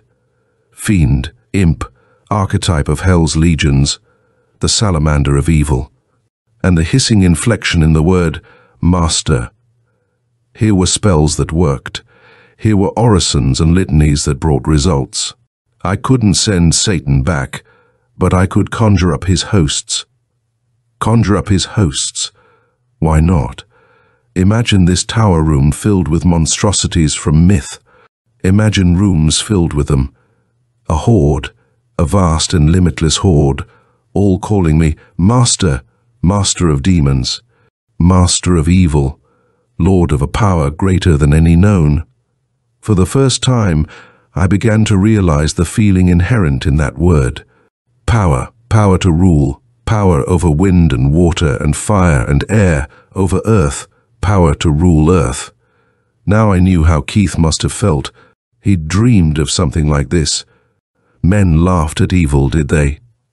All the better. They would not burn him at the stake for sorcery, but permit him to evoke evil unmolested. He'd been a fool, Keith had, trying to interest millionaires. Why did he need any allies? One man to rule them all, that was the way. And Lily. Silly child. Personal vanity was her downfall. She wanted to be Cleopatra, did she? Sheer melodrama. Juvenile. She might have been a queen, greater than a Circe, queen of evil. But I'd stop that. Her mistake was to rely on me for help. I wouldn't make that mistake. I'd rely on no one. I and I alone would evoke and rule. I had the power, didn't I? I had Satan in a cage. He was no longer Prince of Darkness. I could take his place. The king is dead. Long live the king. Why not? A week ago, if anyone had foretold my future, I should have scoffed. Like everyone else, I suppose. But now it was real. I had this opportunity.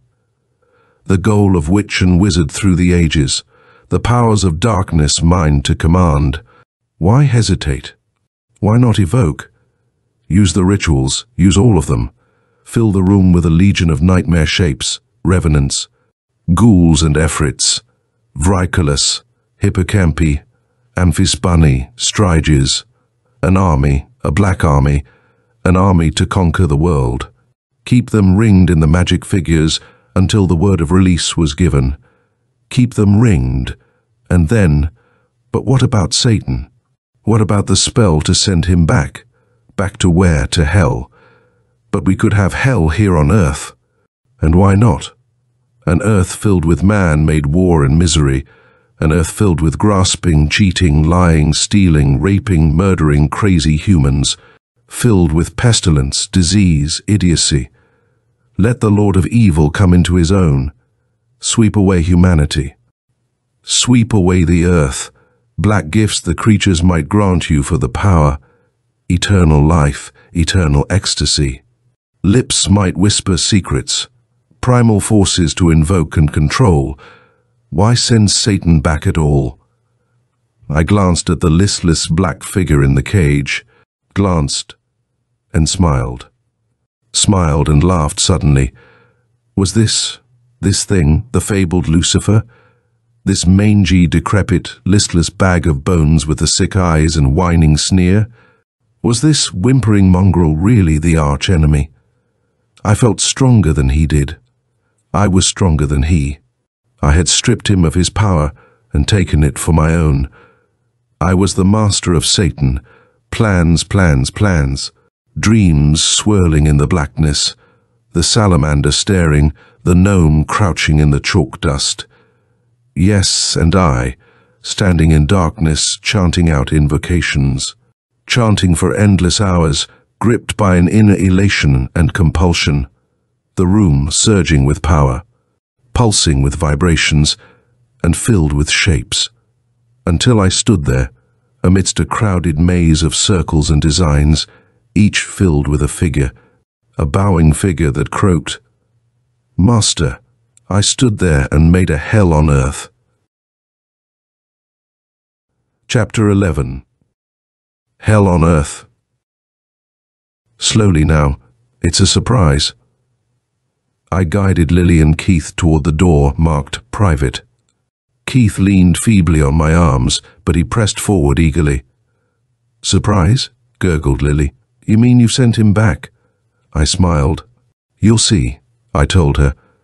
She and Keith gave me a long look. I didn't like it. They seemed too conspiratorial, eyeing me. I'd open their eyes for them in a minute. I pushed open the door. "Come into my parlor," I said. Keith kept staring at me. So did Lily. "Ladies first," I said. Lily suddenly shrugged and stepped in. Keith followed her. I went in and shut the door. Locked it. Then I faced them. They faced the room. They didn't say a word. They couldn't. It was too overpowering. I'd taken the drapes off, swept the room clear of tables and cupboards. Needed more space. The place reeked with mingled incense odors, but even the braziers were gone to provide more floor area. Floor area for visitors. They stood there and gazed at hell. My hell. The hell I'd created by incantation, by invocation. Around the glass cage housing Satan, the legions swarmed, one of each. A Noah's Ark in a way of horrors. Hell's sample display showroom. Take your pick. Plenty more where these came from. The thoughts made me laugh. I did laugh too. The noise grated against the silence, and there was a vast answering response. Master, what have you done? Keith's eyes blazed anger. Merely played sorcerer's apprentice, I told him. How do you like it? These monsters, Keith spluttered. Do you realize what would happen if you lost control? Certainly. I smiled. It's insane, he muttered. It's science, I answered. Isn't this your dream come true? Your dream of proving the validity of sorcery? It's a nightmare. I want no part of this. Send these creatures back, there's directions for that. Send them back at once. Change of heart, eh? Well, recognize another change at the same time. You're not giving me orders anymore, Keith. I'm in charge here. Keith paled. He faced me with an intense stare. Lily stepped between us. You must send them back, she whispered. You were going to get rid of Satan, remember? What do you mean, remember? Do you think I'm a child? Of course I remember that foolishness. But it's no good. Think of the power I possess. Think of what we could do with these creatures. Creatures! Lily quavered the word. She stood like a golden goddess, surrounded by the bobbing, weaving, crouching shapes of darkness. The tiny men with the malignant faces, the snake-like figures that shimmered in air, the canine visages of ghouls, the monstrous bulk of squatting incubi, the leprous white crawlers, an aquarium, a menagerie, a gallery of fiends. They filled the room, each in his tiny island of chalk. Behind was the cage with the figure of Satan slumped on the floor. Had he no interest in this gathering? Where was his burning desire to escape? No matter. Creatures, Lily quavered, and her glance rested on me in strange appeal. Darling, for my sake, send them back. You're not well, you've overworked. You can't think what you're doing. Enough. I stepped closer to her. I'm not crazy if that's what you mean. 3 days in this room hasn't made a wreck out of me. I've learned more about the essence and nature of evil than you both know, and I'm going to use that knowledge and that power. The devil is through, in other words. Keith commented dryly. You're taking over. For a moment the bold statement seemed to paralyze me. As if through a fog I caught his meaning. Then I chuckled. That's just about the size of it. From now on I'm in command. These creatures are my minions. At the signal they will be released.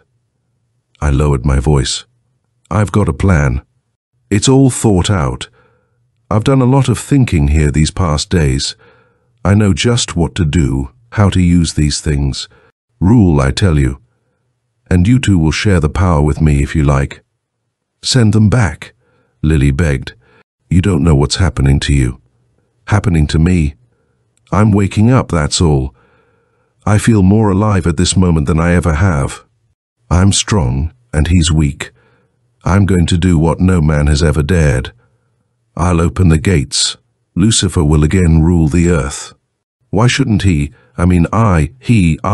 Then I realized what I was saying. I thought, Satan, and I said, first Satan. I looked at Keith and the girl. Their eyes were fixed in fascination on my face. My face! Lily's hand was holding something out.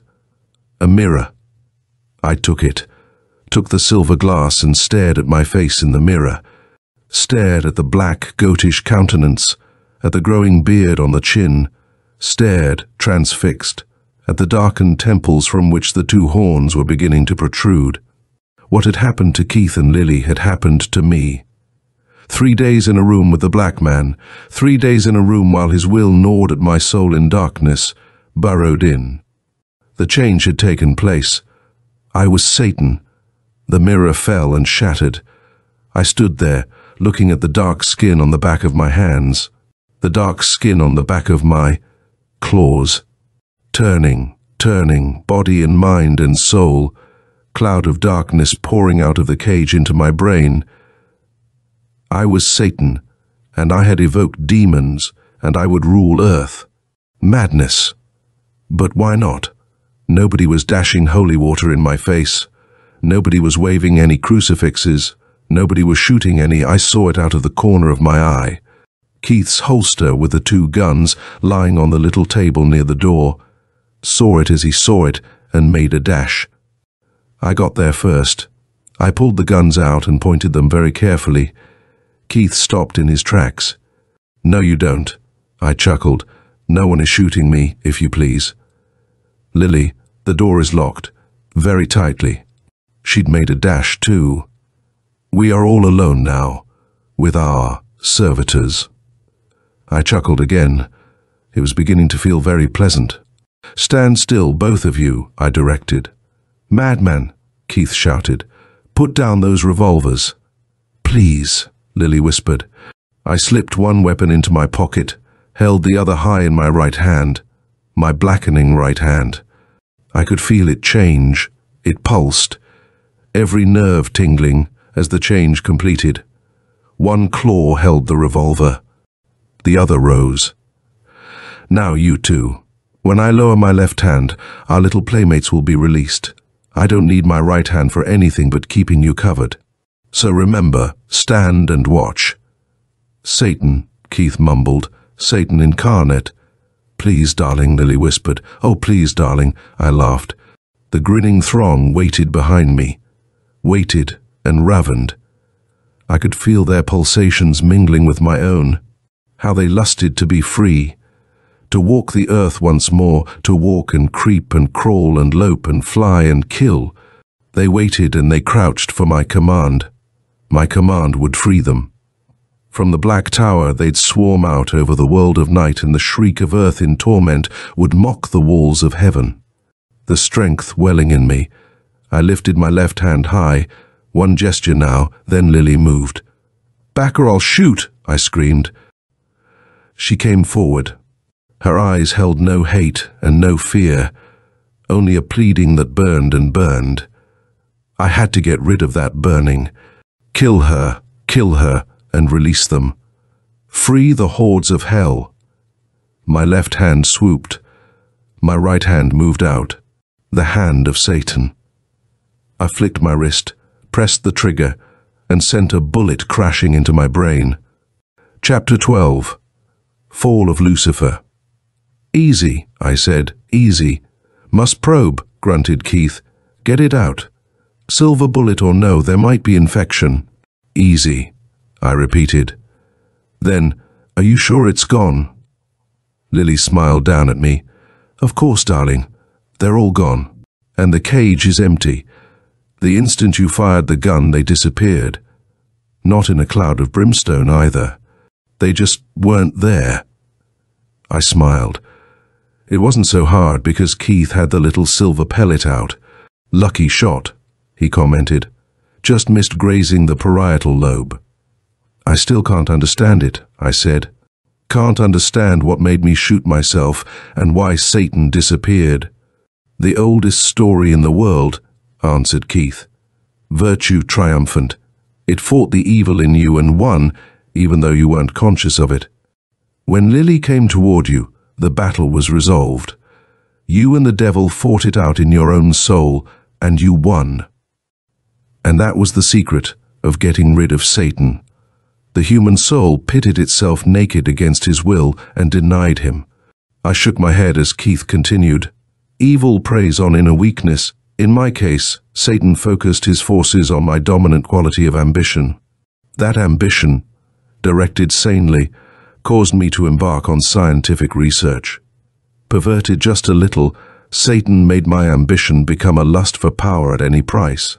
In Lily's possession, her natural feminine vanity was accentuated to the point where she desired utter adoration.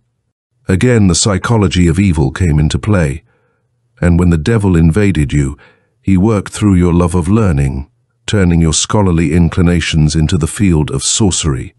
It's hard to believe now, I said. Maybe it was all a mass hallucination. Those old wives' tales, Keith chuckled. Perhaps what we saw and called Satan wasn't physically real. We each saw a different figure in the glass cage, and Considine and Wintergreen might have had their own concepts. Even these creatures you materialized might be merely focal imaginative visions. But this I know. Whether we choose to personify it as Satan or the devil, or the powers of darkness, evil exists as a force in this world of ours. Describe it in terms of witchcraft or psychiatry as you will, evil is real. Lily laid her head on my shoulder. Let's forget it all now, she suggested. Suits me. Got any methods to suggest? Well, if you're not too sick. I feel swell. Well, if you're not too sick, I suggest we celebrate. Fine idea, I responded. Sure, said Keith. Let's go out and raise hell. Why? What's the matter? Nothing at all, I replied, and promptly fainted. End of Hell on Earth by Robert Bloch.